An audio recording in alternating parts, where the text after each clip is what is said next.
Terima kasih.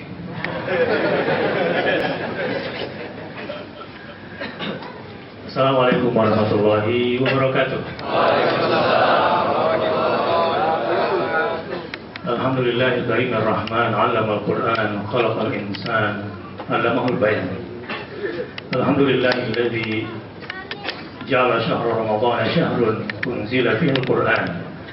Al-Qur'an hudan lin-nas wa bayyinatin minal huda wal furqan. Asyhadu an la ilaha illallah wa asyhadu anna Muhammadar Rasulullah. Allahumma shalli wa sallim wa barik ala nabiyyina wa habibina wa syafi'ina wa qa'idina wa maulana Muhammadin sallallahu alaihi wasallam wa ala alihi wa sahbihi wasallim. Semoga jemaah Masjid Al-Ikhlas di kota Kasablanka ini dipilih oleh Allah untuk mendapatkan Lailatul Qadarnya insyaallah. Masuk surga sekeluarga. Ya, jangan sendirian. Bentar lagi lebaran lagi dan masih menjomblo. Sungguh menyedihkan.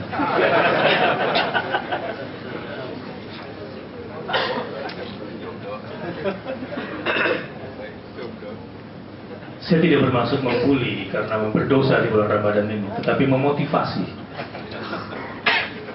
supaya masuk surga jangan sendirian. Masuk surga harus sekeluarga.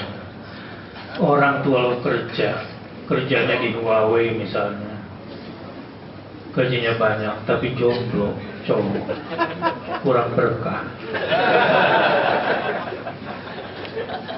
Orang tuh kalau sudah nikah, minimal jadi sendok. Apa nggak enak turun jalan sendirian gitu, ngeliat orang-orang jalan berdua, pak beli ini pak beli ini gitu. Lo masih sendiri aja, padahal sudah sekarang 2016. Ntar lebaran lagi, masa sendirian lagi pulang kampung. Ditanya sama orang kampung, mana gandengannya gitu. Tinggalan macet tadi. Al-Kisah Najamuddin, seorang jomblo yang memang secara usia sudah melewati adat istiadatnya karena telat menikah. Lalu diseluruhkanlah kepadanya seorang perempuan dari keturunan sultan, cantik, baik-baik, kaya raya tentunya. Apa kata Najamuddin? Kak, kepada kakaknya yang menawarkan, dia bilang, tidak ada yang salah dengan perempuan itu. Terus cantik, keturunan sultan, baik, kaya raya.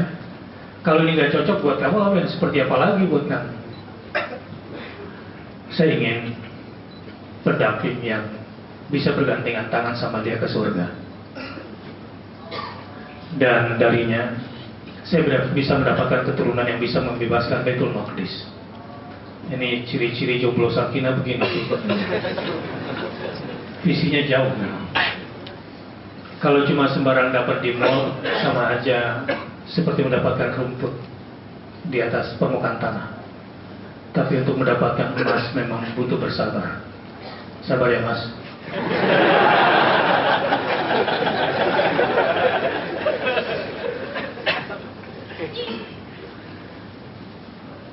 Jomblo bukanlah saat untuk bergalau-galau.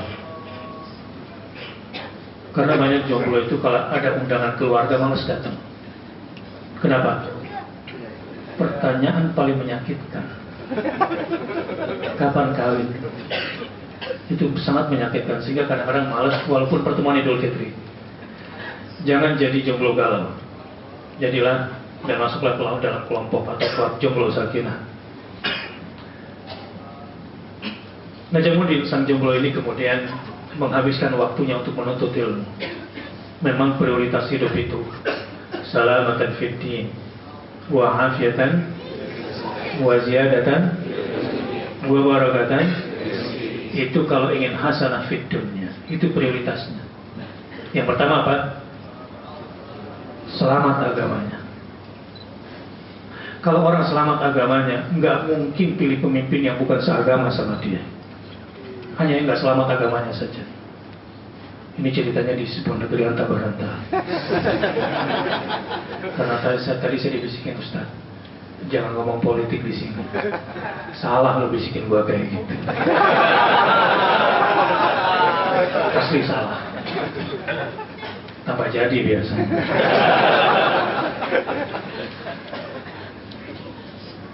Yang kedua, itu juga tentu menjadi standar hidup, prioritas.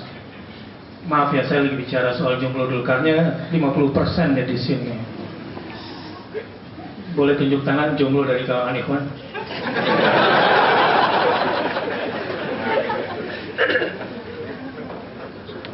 Dihabiskanlah waktunya untuk menuntut ilmu.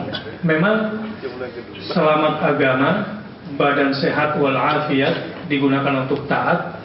Kalau sudah sehat walafiat, afiatan fil jasad, sehat, as-sihhatu ta'afiyah itu as-sihhatu tamma lit-ta'ah wal ibadah. Jadi afiat itu bukan merek mobil masa lalu. Oh, Fiat, salah, bukan afiat. Hanya overcycled yang tahu merek mobil itu.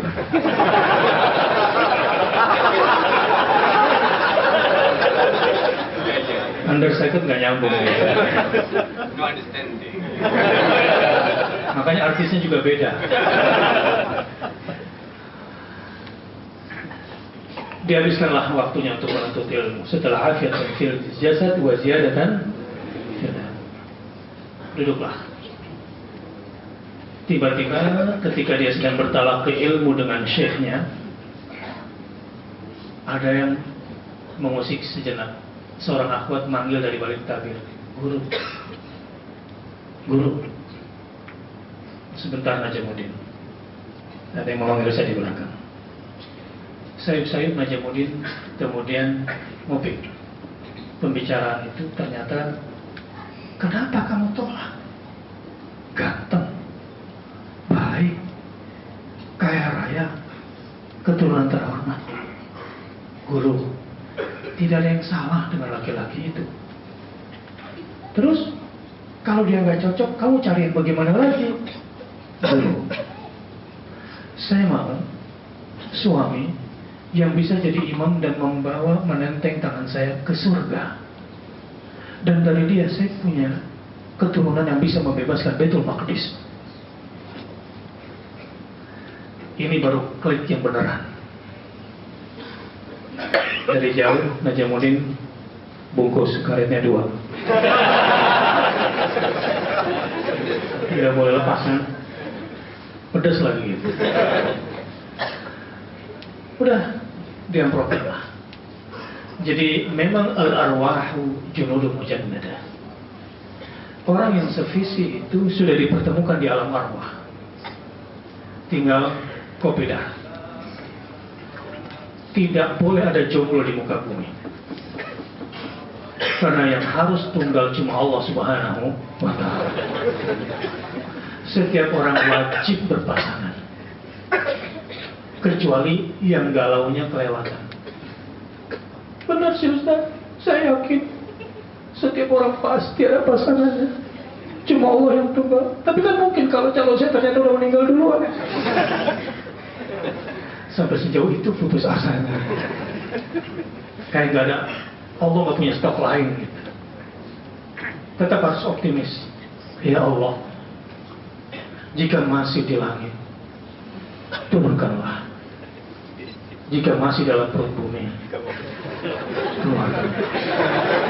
Jika dia jauh, dekatkanlah. Jika dia susah, mudahkanlah. Jika sudah jadi milik orang lain, bahagiakanlah. Seperti setia, karena cinta tak harus memiliki. Jadi yang sevisi itu sudah diperjumpakan, tinggal kopi darah. Nah, karena prosesnya benar, di tempat yang benar, dan mencari orang yang benar, akhirnya lahirlah Salahuddin Al-Ayyubi itu dari keturunan Najamuddin ini. Lahir betul-betul anak yang bernama Salahuddin halayak. Waktu saya menjadi konsultan di Trans 7 untuk acara Hafiz Indonesia, ada seorang peserta yang umurnya baru 5 tahun, hafalannya 11 juz. Jadi kalau 5 tahun 11 juz di sini rata-rata 30 ke atas gitu ya, berarti kira-kira sudah 35 juz lah hafalannya. Kira-kira ya Pak ya? Lewat, surganya lewat. Ketika giliran dia dipanggil dari Batam, peserta ini namanya Anissa. Setelah segmen ini Anissa sudah siap-siap, ternyata ngambek, nangis, nggak mau tampil. Wah repot, anak kecil kan labil, ya, labil. Tahu nggak kenapa gara-garanya? Jadi Quran yang biasa dia pakai itu ternyata dirobek-robek sama adiknya umur 3 tahun. Brok. Ibunya merayu kencang-kencang, mau beli lagi yang lebih bagus, yang warnanya pink, covernya juga kulit anti air lah pokoknya, anti gores. Enggak maunya ini. Kan susah anak-anak. Ada nggak anak-anak kecil itu yang suka sama boneka? Sampai busuk pun pokoknya bonekanya itu. Ya. Ada nggak anak yang suka dengan bantal? Satu hari pengen keluar kota, anaknya mau ikut tapi dengan syarat bantal busuknya dibawa. Sampai neneknya marah kan? Padahal etikanya nggak boleh memarahi atau menjelek-jelekan mainan anak. Jangan sekali-kali mencela mainan anak. Itu sama saja orang dewasa dicela pekerjaannya atau dicela pasangannya. Jadi jangan kamu bilang, kamu tuh ya, selimut udah busuk, boneka udah busuk, masih dimain-mainin juga. Itu sangat menyakitkan. Buat sama saja ketika kamu dihina pasanganmu itu, orang yang kamu cintai. Jadi hati-hati ya mencela mainan anak itu. Nah yang satu ini enggak.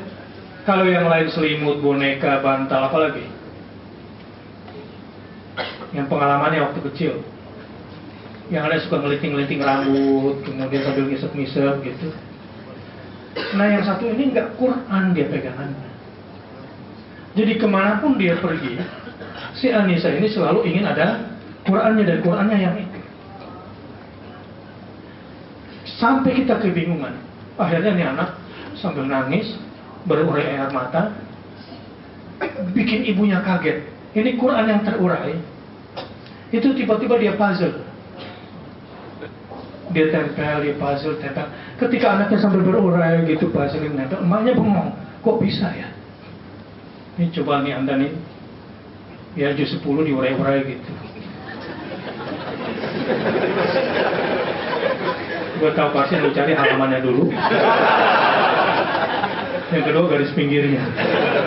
Lu pasti bingung kalau yang robek tengahnya kan. Pasti cari potongan puzzle-nya. Dia ini lancar. Itu menjadi mujizat tersendiri bagi ibunya. Kok bisa dia puzzling ya? Saya tanya, Bro, ada apa dengan Quran ini? Bukan ada apa dengan cinta. Ada apa dengan Quran ini? Ustaz, Quran itu adalah mahar suami saya, Ustaz, yang saya jaga amanahnya. Dan saya sudah bercita-cita agar keluarga kami, keluarga Quran, dan saya akan ajarkan Quran kepada anak saya dengan mahar dari suami saya. Keren gak? Dia bilang keren gitu, keren. Diam aja, terpaku apa karena saking terpananya. Itulah ciri-ciri perempuan solehah, itu yang menjaga amanah. Itu perempuan paling cakep sedunia kayak begitu. Bahkan Quran amanah suaminya, itu yang kemudian menjadi bagian daripada hidup anaknya. Masuk surga sekeluarga, tentu ada visi dari awal, ada target, kemudian ada planning. Itu pula kenapa kalau kita bicara masalah surga, kenapa syarat memilih perempuan atau syarat memilih jodoh laki-laki? Yang pertama apanya? Tungkahul mar'ah li'arba. Ya. Pertama, li jamaliha. Kecantikannya dulu, kegantengannya dulu gitu kan. Look dulu, look kalau bahasa TV, looknya enak gak gitu. Yang kedua, hartanya. Ya. Yang ketiga, keturunannya. Ini penting, jangan sampai keturunan monyet. Karena saya pernah lihat di lobi Casablanca ini, apa tuh, stand revolusi, teori evolusi kan pernah ada kan di sini, berapa tahun yang lalu gitu. Di situ ada replika teori evolusi kan. Jadi ada baleho di situ, di panggung, di stage kan. Kemudian ada monyet masih kecil, monyet masih remaja, monyet bisa jongkok, monyet bisa ruku, monyet bisa berdiri. Kemudian ada ruang kosong di situ. Banyak ibu-ibu motret di samping situ. Berjilbab lagi. Kayak gini lah balehonya, tapi lebih 2 kali ini kira-kira. Akhirnya saya motret yang lagi dipotret itu, sama yang motret. Kok rela ya jadi keturunan monyet? Maksud saya akidahnya. Oke. Sejak awal memang visi berumah tangga itu sudah harus jelas. Sebetulnya ide bikin buku Masuk Surga Sekeluarga ini adalah refleksi. Saya buat frasenya, jadi masuk surga sekeluarga itu dari ayat Qu anfusakum wa ahlikum. Nah, peliharalah dirimu dan keluargamu dari siksa api. Nah, makanya tadi aku ingin calon istri yang bisa menggandeng tanganku ke surga. Aku ingin suami yang bisa menjadi imam dan menggenggam tanganku ke surga. Bagaimana caranya? Ibrahim alaihissalam adalah contoh teladan. Contoh teladan. Di mana keteladanan Ibrahim alaihissalam adalah ketika bagaimana memperlakukan istrinya dan memperlakukan anaknya. Ya, ini udah menikah nih. Saya mau nanya dulu. Misalnya udah tentuin nikah bulan Mei, ya. Maybe yes, maybe no. Kemudian tanggal sekian, tahun sekian. Pada hari H, biasanya yang difikirkan oleh mertua, gedungnya, cateringnya, pelaminannya, undangannya, dan terakhir berantem sama keluarga, seragamnya. Fikih nikah belum dibaca, hukum positif nikah nggak ngerti, kesehatan reproduksi apalagi, psikologi laki-laki, psikologi perempuan, psikologi pernikahan, parenting, keuangan keluarga, survival 1-5 tahun pertama ini, gonjang-ganjing, dan bagaimana menjadi first step father, itu nggak dipikirin. Pokoknya bungkus. Orang menikah tuh orang anak muda sekarang. Kenapa perceraian begitu tinggi? Karena modal nikah cuma 2. Nah, kamu cinta sama dia? Cinta. Dia udah kerja? Udah. Di mana? Huawei, bungkus.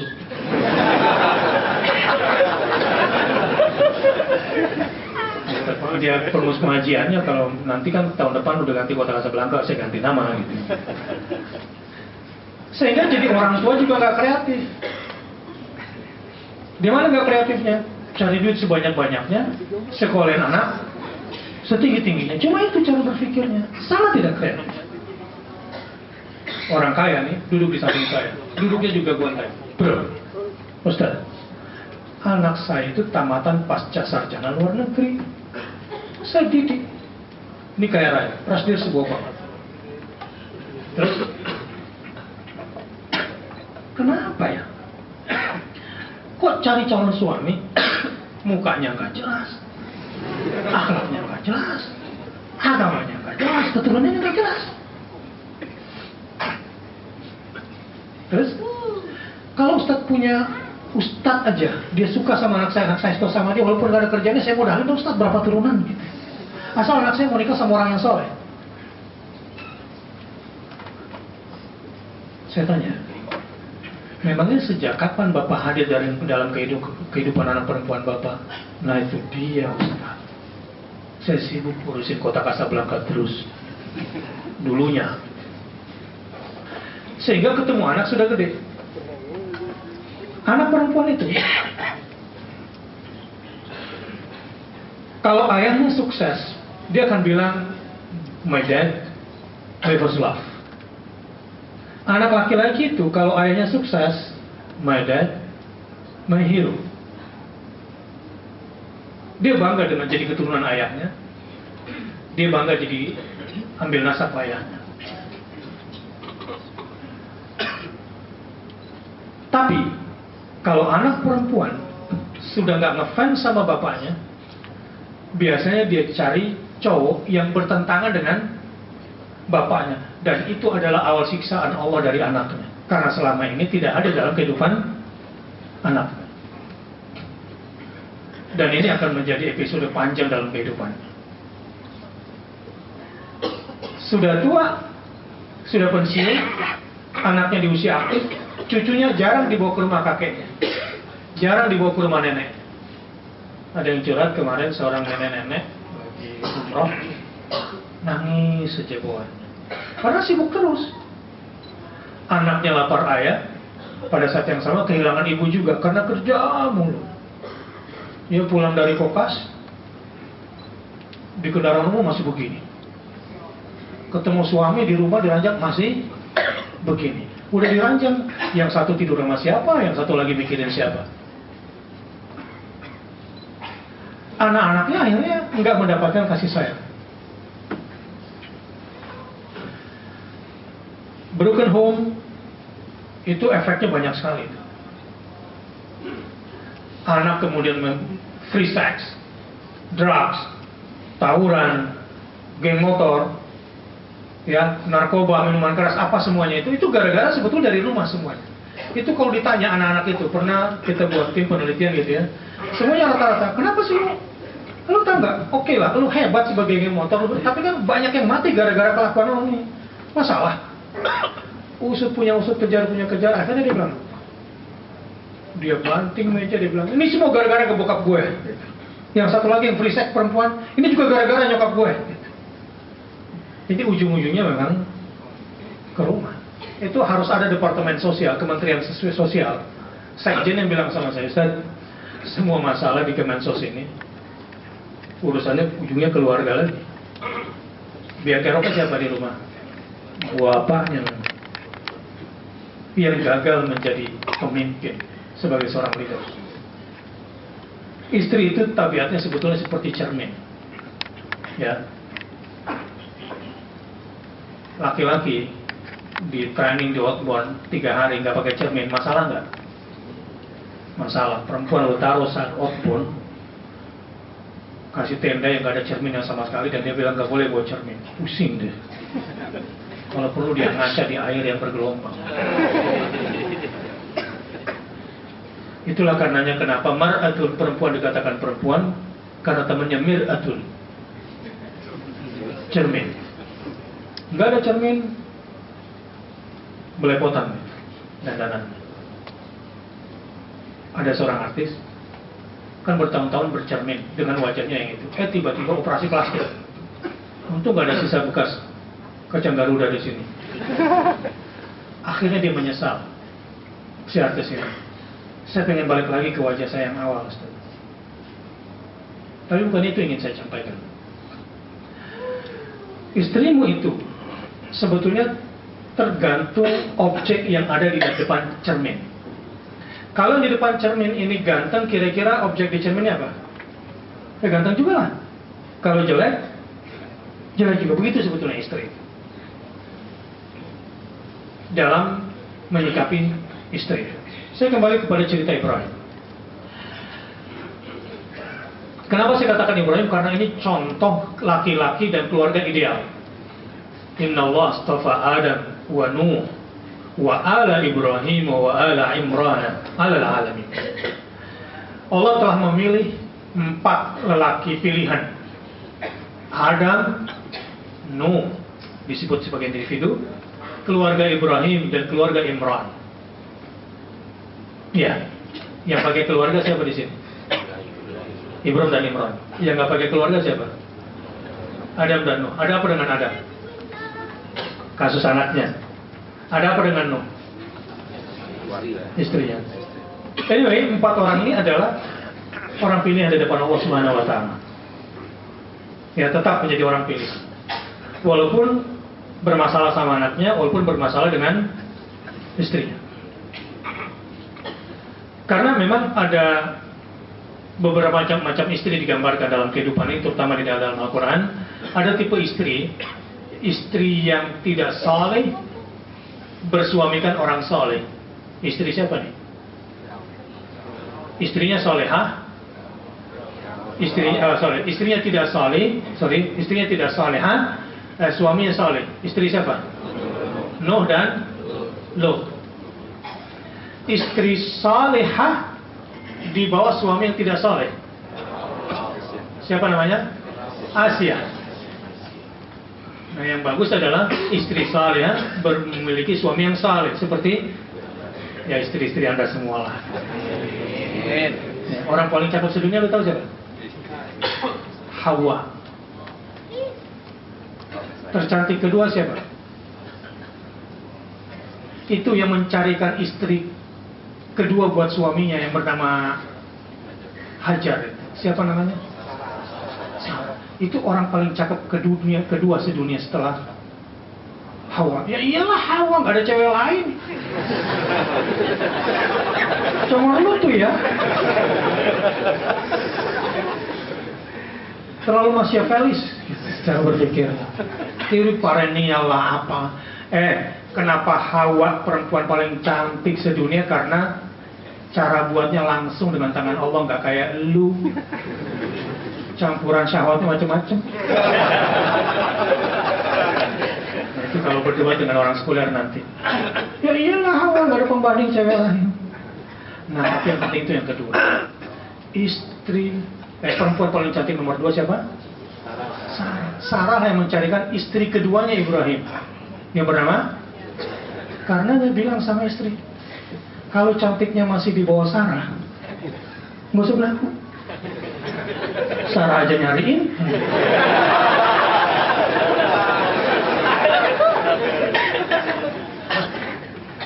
Laki kalau diajak ngomong ini, wah senang. Jangan, satu aja, ya. 1A, 1B, 1C.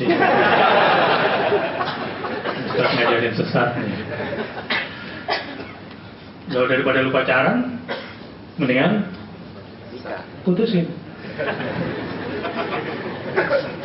Tadi mau suruh apa? Baik. Tetapi ada juga perempuan suci, tidak pernah tersentuh laki-laki, punya anak suci. Perempuan suci tidak pernah bersentuhan dengan laki-laki, tapi dia satu-satunya manusia yang pernah melihat manusia paling ganteng seganteng-gantengnya dan tidak pernah dilihat oleh perempuan manapun di dunia ini. Siapa perempuan itu? Siapa nama anaknya? Laki-laki siapa yang dilihatnya? Jibril berwujud manusia saat itu. Bayangkan Yusuf lewat di depan Imratul Aziz, Hasyalillah, gila gitu kan.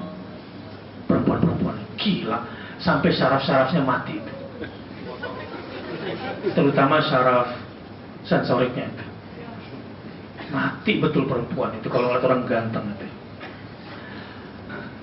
Syalillah, ma'adha bashar. Ini sih bukan manusia. In hadza illa malakun karim. Ini mah malaikat. Padahal manusia dianggap malaikat karena memang umumnya malaikat itu ganteng. Ya.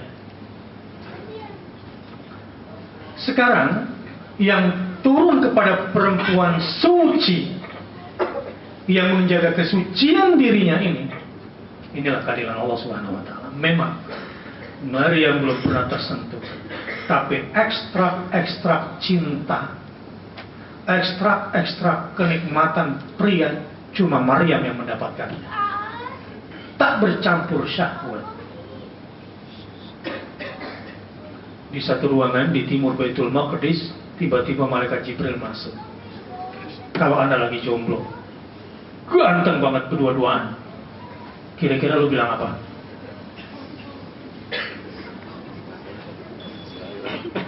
Ganteng banget gitu ya.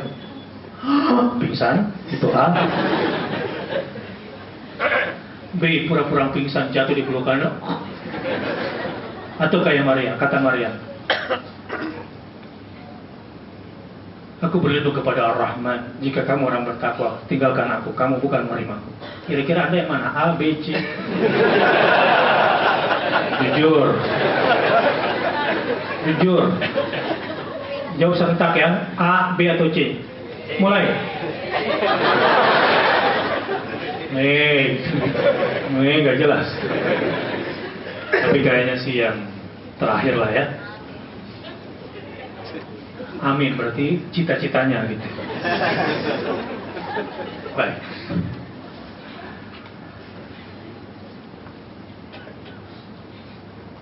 Karenanya Ibrahim alaihissalam itu untuk membawa keluarganya ke surga ada yang menarik. Cara cari rumahnya pun beda sama kita. Kita kan kalau cari rumah ini jadi pengantin baru, kriteria rumah yang kamu beli apa? Satu, DP KPR-nya murah. Yang namanya juga masih keluarga pemula. Dua, bebas banjir. Ya. Tiga, 5 menit dari tol. Kalau jam 2 malam. Kan ada kan 5 menit dari tol. Kalau jam ya dini hari gitu. Kalau siang sama aja 1,5 jam. Baik. Ibrahim tidak mencarikan tempat tinggal untuk anak dan istrinya pun. Rabbi inni askantu min dzurriyyati biwadin ghairi dzi zar'in 'inda baitikal muharram.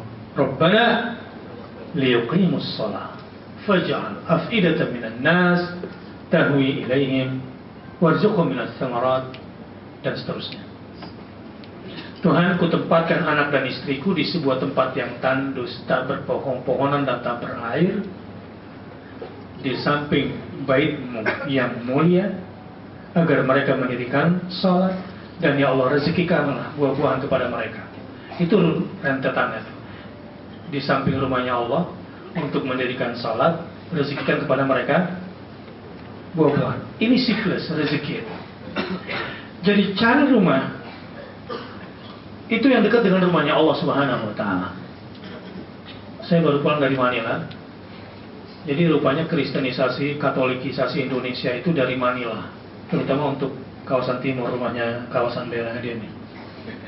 Jadi dilatih pendeta-pendeta itu dari Manila, sekolahnya dari Flores, dari timur itu di Manila, kemudian dikembalikan ke Indonesia Timur untuk menjadi pendeta. Itu di Manila. Jadi orang-orang Indonesia di Manila itu nggak dengar azan, nggak punya sekolah Islam. Ya tapi karena dulu cara hidupnya memang orientasinya beli rumah itu tinggal bukanlah karena dekat rumahnya Allah, tapi dekat apa? Dekat pusat perbelanjaan. Kalau perlu apartemennya di bawahnya mall gitu. Konsepnya. Kecuali mall Casablanca lain, ada majelis taklimnya. Jangan tepuk tangan. Takbir. Baik. Ibrahim alaihissalam kenapa setelah menempatkan keluarganya di samping Baitullah, doa yang pertama kali agar tercipta rumah tangga yang surgawi dan mendidik agar rumah tangga ini masuk surga sekeluarga, yang pertama kali dididik anaknya adalah Rabbi ja'alni muqimas salati wa min dzurriyyati Rabbana wa taqabbal doa. Jadikan aku teladan salat bagi anak-anakku, dan jadikanlah anak cucu keturunanku anak-anak yang mendirikan itu dulu.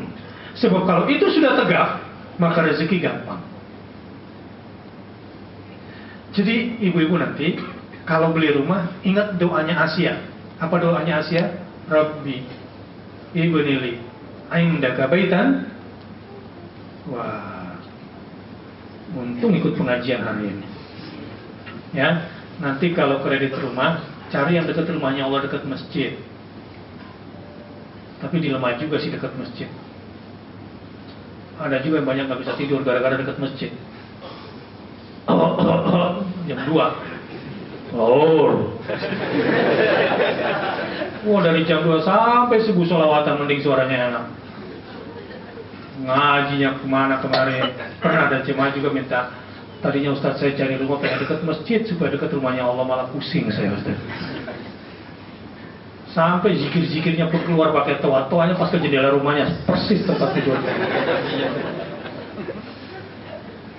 Oh, dia seorang pilot, hampir pindah itu. Karena rumah yang dibeli di samping masjid itu lebar dan susah ngejualnya. Dia mau pindah saat itu. Akhirnya ketemu saya, "Kamu kenapa kamu digituin sama Allah?" "Kenapa Ustaz?" "Itu artinya kamu disuruh jadi pengurus masjid supaya mengurusi akustik masjid. Kamu dengan semua sains kamu supaya kamu menjadi manajemen masjid. Kerja di Huawei itu side job. Main job kamu adalah ngurusin masjid." Ini salah satu yang membuat saya juga sama keluarga sering ke Mall Casablanca ini, karena ada barokahnya di Casablanca ini. Terutama majelis taklimnya ini loh, sama masjidnya. Ya.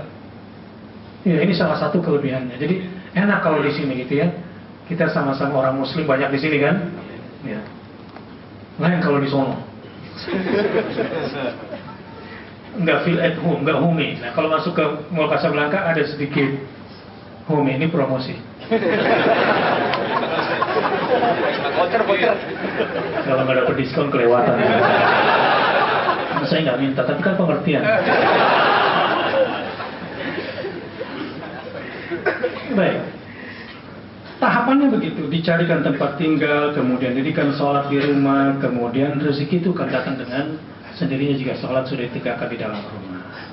Nah, terakhir sebelum tanya jawab, ada surga khusus disiapkan bagi penduduk di dunia yang ingin masuk surga sekeluarga. Sekaligus kriterianya. Keluarga bagaimana sih Ustaz yang bisa masuk surga sekeluarga? A'udzubillahi minasyaitonirrajim. Jannatu adnin yadkhulunaha wa man salaha min abaihim wa azwajihim wa dzurriyyatihim. Surga Aden yang disiapkan di dalamnya, surga untuk orang-orang bisa masuk surga sekeluarga, itu adalah dari kalangan orang-orang saleh dari bapak-bapak mereka, orang-orang saleh dari pasangan-pasangan mereka, orang-orang saleh dari anak dan cucu mereka, keturunan-keturunan mereka. Jadi kata kuncinya adalah orang saleh.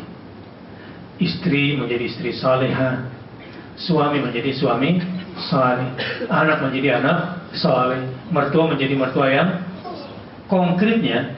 Suami menjadi pemimpin masuk surga sekeluarga, istri menjadi pendamping masuk surga sekeluarga, anak dididik menjadi jembatan masuk surga sekeluarga, kakek dan nenek mertua menjadi teladan masuk surga sekeluarga.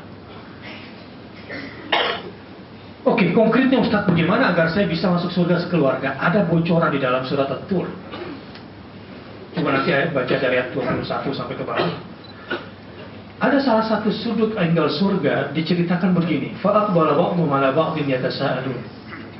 Ketika mereka sedang santai di surga. Di surga itu kan apa ya?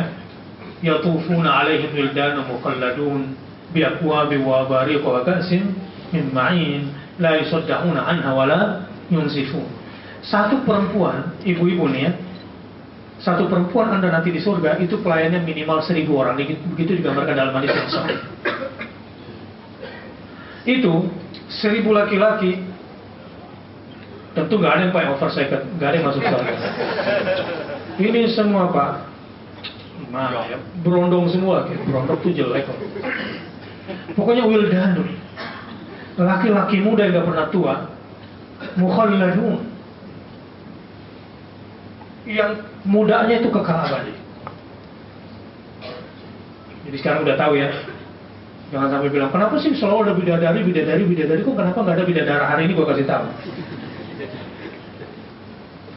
Habis nggak ada sih pemimpin muslimnya. Kemarin juga gue umumin tuh 7 orang, jangan sampai lu bilang ada lagi pemimpin muslim. Besok datang ke Sunda Kelapa, kita umumkan lagi 7 orang, bahkan tambah 1 lagi. Itu lebih bagus daripada pemimpin yang sekarang, di sebuah DKI Jakarta. Lanjut ya, ini sisipan.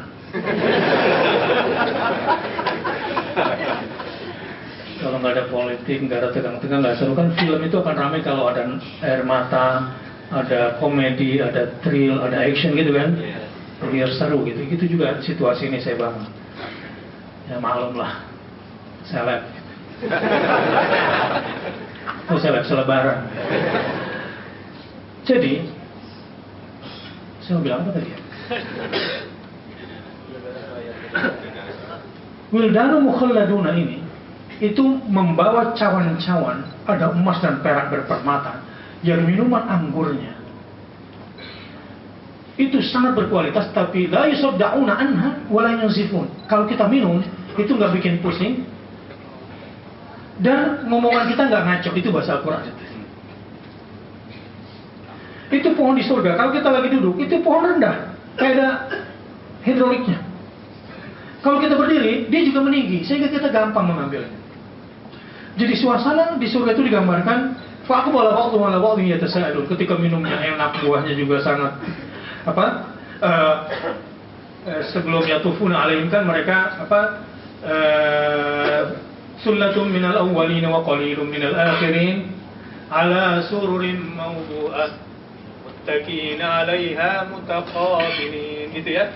Bertelekan, kemudian duduk dengan santai, bertanya lah, ceritain dong gimana sih caranya kok kamu bisa masuk surga sekeluarga. Oke, aku ceritain tapi nanti kamu bocorin juga ya, apa rahasianya kamu bisa masuk surga sekeluarga. Mau nggak dibocorin? Maunya mau apa nih? Banget. Kalau jawabannya oke, ternyata sepakat jawabannya sama. Kok bisa masuk surga sekeluarga?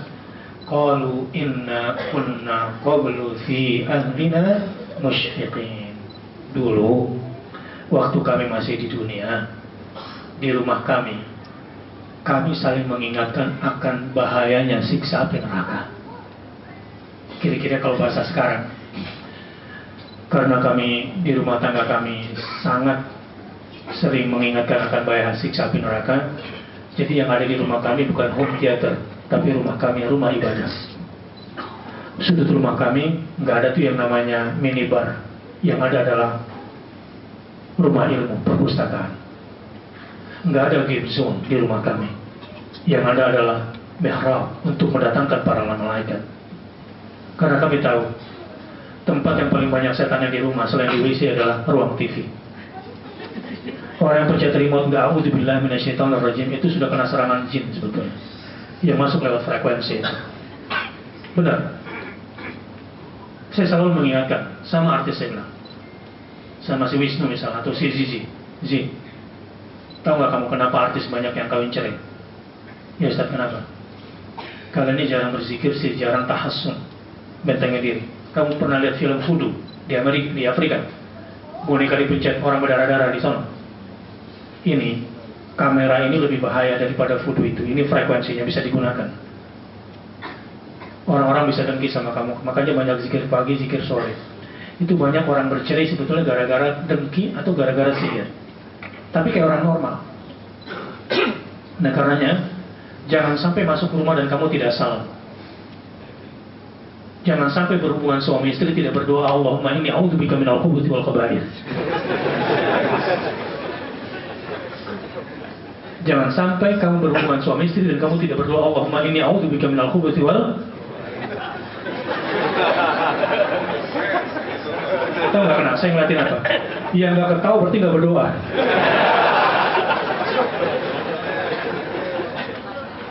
Doa yang saya baca tadi doa apa? Terus doa hubungan suami istri apa? Bismillah. Itu orang kebelet.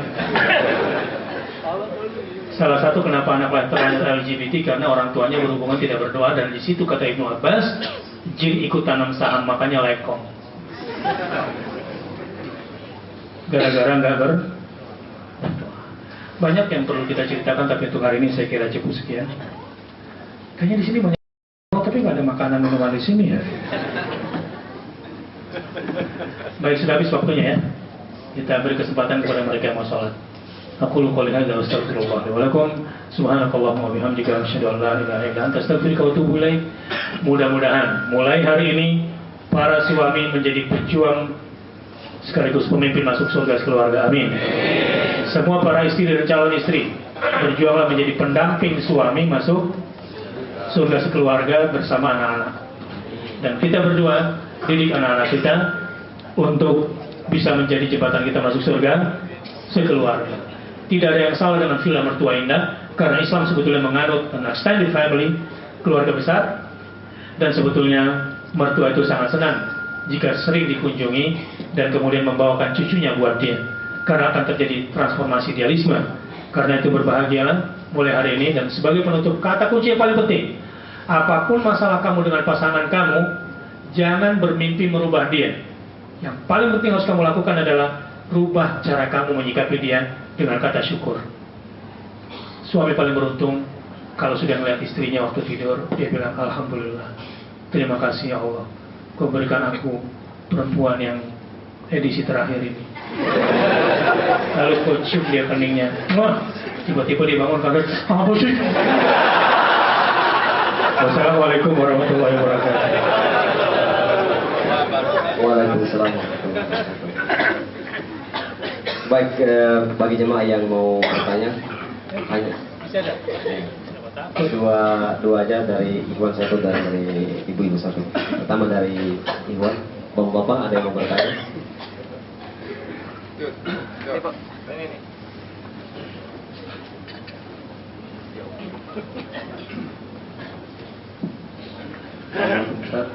Saya mau tanya tentang mencontoh Nabi Ibrahim. Yeah. Di antara Nabi Ibrahim kan karena kisahnya kan beliau juga jauh dari keluarga. Betul.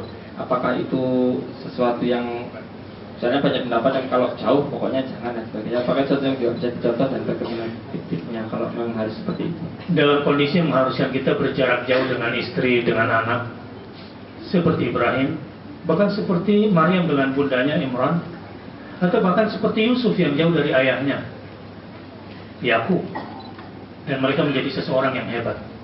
Kata kuncinya satu, jangan lepas doakan dia.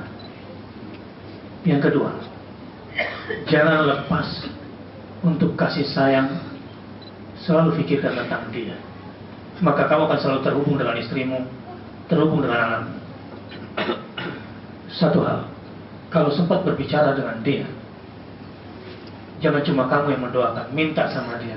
Nah, maafkan ayah, maafkan bapak, maafkan papa belum bisa berada di samping kamu. Nggak bisa berada di samping kamu adalah kesalahan buat papa. Maafkan papa ya. Iya. Yang kedua, doakan papa ya. Orang-orang tua yang sering didoakan anaknya, insya Allah kerjanya nggak capek. Saya saling curhat dengan para ayah. Ayah-ayah yang sering didoakan oleh anaknya, itu urusannya gampang, terutama mengenai urusan terkait dengan anaknya. Urusan sekolah anak, urusan pesantren anak, urusan masa depan anak, urusan tempat main anak, urusan lingkungan anak, dimudahkan kalau dia sering didoakan oleh anaknya. Bahkan ketika ayah pernah punya cita-cita dan harapan tersendiri terhadap anaknya, ketika ngomong langsung anak menolak karena beda selera. Tapi setelah kita balik situasinya, lalu anak yang mendoakan orang tua, akhirnya anak menyerahkan dirinya ke orang tua. Papa, aku maunya kayak gimana? Papa, aku maunya sekolah di mana? Sampai bahkan papa, silakan carikan jodoh buat aku setelah udah besar, malah begitu. Itu kalau terhubung selalu. Satu lagi ya. Dari ibu-ibu. Sana ada satu.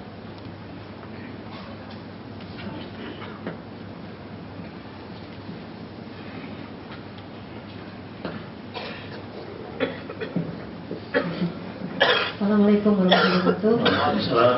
Pak Ustadz, saya sangat senang mendengarkan keluarga bahagia ya. Saya Yang juga. saya pikirkan adalah saya punya 3 jomblo, usianya 27, 28, 29 Masih muda. anak saya. Bagaimana yang harus dilakukan oleh orang tua supaya selain doa supaya anak-anaknya jangan jadi jomblo terus? Terima kasih Pak. Kok saya yang sedih ya dengarnya? Ibunya ngomongnya enak lepas, tapi saya yang sedih.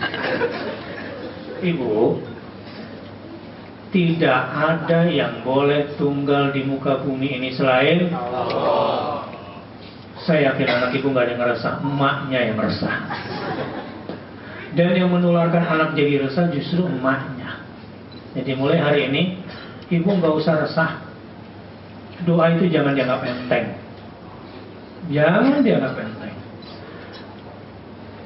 Ketika ibu sudah mulai tidak percaya dengan doa, atau atas nama ikhtiar kemudian menafikan doa, mama udah doa terus, bahkan mama udah umrah. Doa itu menjadi domain dan rahasianya Allah Subhanahu wa Ta'ala.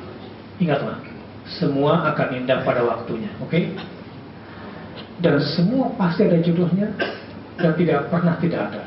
Sedikit informasi untuk meyakinkan ibu, perempuan paling bau sedunia itu sudah menikah dengan laki-laki idamannya yang gak punya batang hidung sehingga tidak bisa membedakan bau.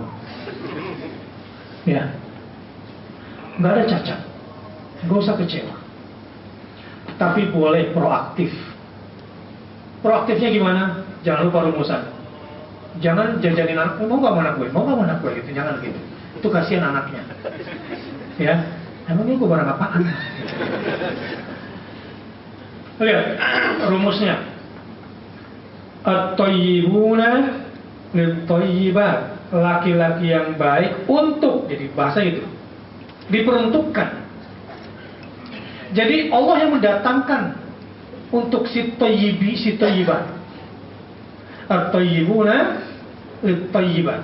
Laki-laki yang baik itu diperuntukkan untuk perempuan-perempuan yang baik. Oke, kalau mau dapat pasangan yang baik, jaga kesucian anakmu, jaga akhlak anakmu, dan jaga makanan anakmu, jaga lingkungan anakmu.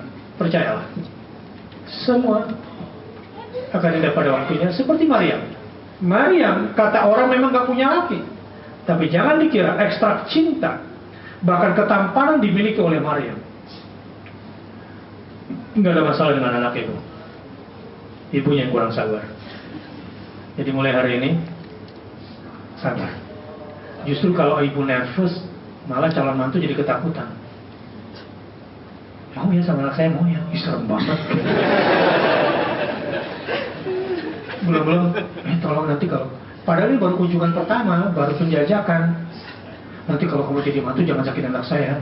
Dia tuh anaknya kayak gini. Nggak jadi gitu. Justru kalau ibu pasrah, tawakal sama orang yang lama nggak punya anak kan, ya. Justru ketika dia panik, ketika dia kemudian nggak tenang, justru malah susah punya anak. Nanti setelah dia tawakal kepada Allah, malah cepat datang. Jelas bu?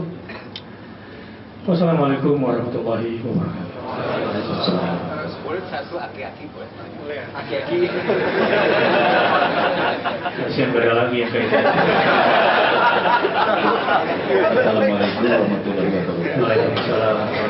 Terima kasih Ustaz. Tolong ibu-ibu dengerin aki-aki. Ini mahal nih nasihat. Terima kasih Ustaz bersedia hadir di tempat kami. Kemudian yang kedua adalah ini ada beberapa yang perlu kami tanyakan bahwa kenapa bahwa keluarga Nabi Nuh, istrinya kagak nurut, anak kagak nurut, padahal beliau kan Nabi, padahal kenapa demikian? Dengan dari Allah Subhanahu wa Ta'ala mohon sedikit kupas,kan bahwa ini sepertinya seperti kayak di lingkungan masyarakat sekarang. Di lingkungan masyarakat sekarang kan istrinya juga banyak yang nggak nurut, anaknya apalagi gitu kan, kurang lebih demikian. Jadi Pas dijawab hari ini atau besok? Jadi banyak konklusnya agak menyebar. Baik. Terima kasih. Ya, pertama itulah rahasia jodoh. Ya, bahwa Allah lah yang maha memberikan pasangan. Yang kedua, saya mau tanya, Asia dapat Fir'aun nikmat atau laknat musibah?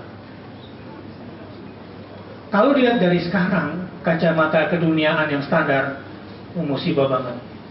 Tapi seandainya Anda bertanya kepada Asia, gara-gara punya laki kayak Fir'aun, surganya tinggi sekarang.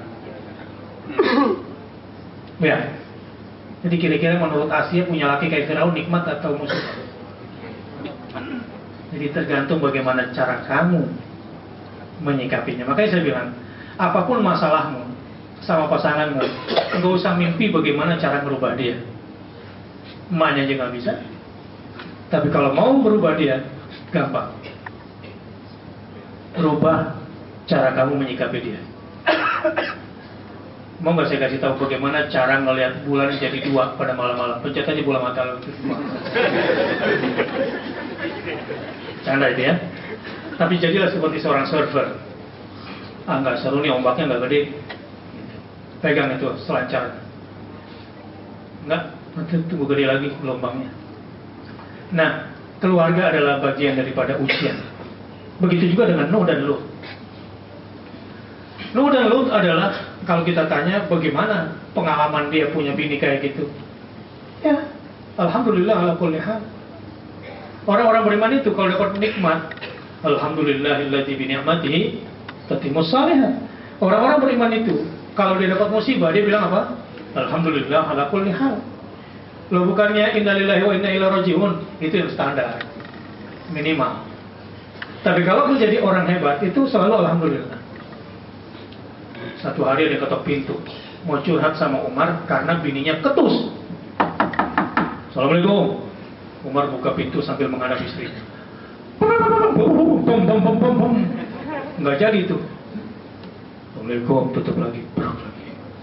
Ternyata konsultan lebih parah. Tapi Umar menjadi Umar.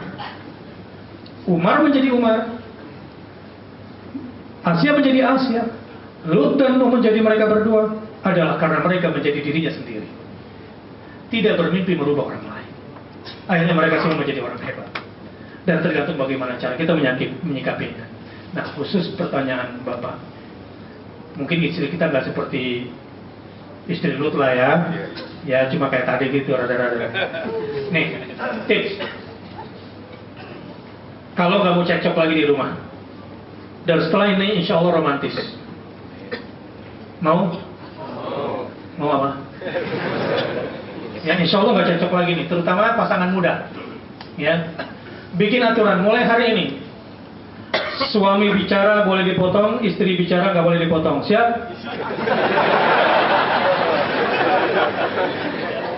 Kalau nggak siap, salah besar kalau di rumah. Dengar, saya lagi bicara. Perempuan itu nggak ada yang cerewet. Nggak ada perempuan cerewet, bawel itu nggak ada. Yang ada adalah kecerdasan verbalnya 3 kali lipat daripada laki-laki. Itu yang benar. Anda malu nggak kalau bini Anda curhat sama orang lain? Pertanyaannya kenapa curhat sama orang lain? Nah, gara-gara kita nggak ngasih kuping sama dia. Gara-gara nggak boleh, kalau kita nggak boleh dipotong, kalau dia boleh. Tersiksa perempuan itu kalau nggak ngomong, tersiksa. Makanya kalau berantem sama dia jangan terlalu serius. Bum gitu. Nggak usah terlalu serius. Jadi maunya apa? Katanya nggak tahu mau apa. Tadi pagi kemarin mau ngapain? Aku mau ngomong aja. Oh. Bagi laki-laki ini aneh, tapi itulah perempuan. Iya, makanya saya bilang bikin aturan di rumah, laki-laki boleh dipotong. Kenapa? Karena laki-laki itu bisa. Oke, sekarang intinya apa? Aku juga nggak tahu. Karena laki-laki itu mikir dulu baru ngomong. Perempuan sambil ngomong dia. Jadi kalau ditanya, jadi apa intinya? Entar dulu, aku mau ngomong. Dengerin aja dulu. Jadi salah besar kalau dipotong. Yang betul aturan mainnya gimana? Kalau suami ngomong boleh dipotong. Setuju? Itu baru laki normal. Yang nggak normal adalah nggak boleh dipotong. Itu nggak normal. Lelaki perkasa, tahu nggak kenapa penyebab perceraian tertinggi itu KDRT? Karena laki-laki gagal memahami bahasa fisik. Ya menanglah lawan perempuan. Allah yang kasih, lu lebih kuat dari perempuan. Tapi perempatannya salah. Lu lebih kuat dari bini lu, bukan suruh menggenggam tangan dia lalu nyakar atau jambak muka dia. Kamu diberi kekuatan untuk menjadi pelindung dia. Karenanya laki-laki perkasa, kalau diceramain komisaris kayak Umar bin Khattab, diam.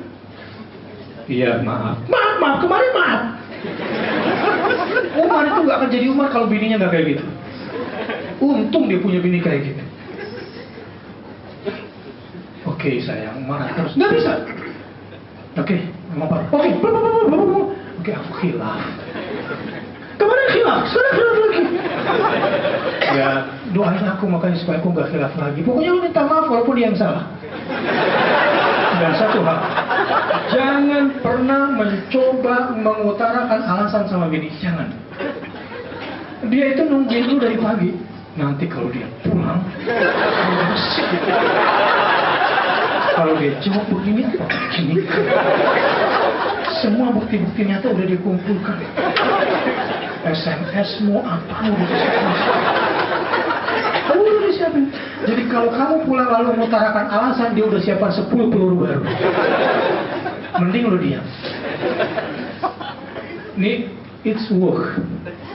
Yang saya tawarkan, insya Allah setelah ini rumah tanggamu romantis, percaya deh. Kelihatannya sederhana dan nggak akan ribut-ribut lagi, mau percaya. Yang istrinya nggak bawa suami hari ini sangat rugi. Asli sangat rugi. Karena dia nggak mendengarkan ini penting sekali buat para suami. Saya dengar. Lihat. Jadi nanti kalau istri udah marah, maaf, doakan aku, khilaf, udah selesai. Udah sayang jangan marah lagi. Oke, tapi jangan gitu lagi. Iya sayang jangan marah lagi ya. Paling ujung-ujungnya nangis. Gitu. Lap dikitnya mau. Nah saat itulah kamu harus ambil satu jurus penutup. Setelah itu nggak akan pernah lagi marah. Keluarin dari kantong, cek atau gepokan apa. Kamu banting. Ini semua gara-gara dia. Coba aku nggak mikirin dia. Aku nggak begini sama istri. Ada duit kurang tebal, kasih cek. Berapa juta. Setelah itu tinggalin. Insya Allah ada tuyul. Betul-betul rapi. Dan setelah itu dia bukan cuma memaafkan kesalahanmu yang sekarang, tapi yang lalu dimaafin semua. Dan percaya deh, setelah itu dia telepon pokoknya, Kak, tadi aku marahin dia. Rasain. Terus gimana? Iya aku gini dia minta maaf terus Kak. Ini perempuan nih aslinya. Bocor dia. Tahu nggak kan? Tadi karena dia mengaku bersalah, akhirnya ditaruh duit di atas meja, aku ambil aja kan. Udah kalau gitu suruh dia salah lagi. Assalamualaikum warahmatullahi wabarakatuh.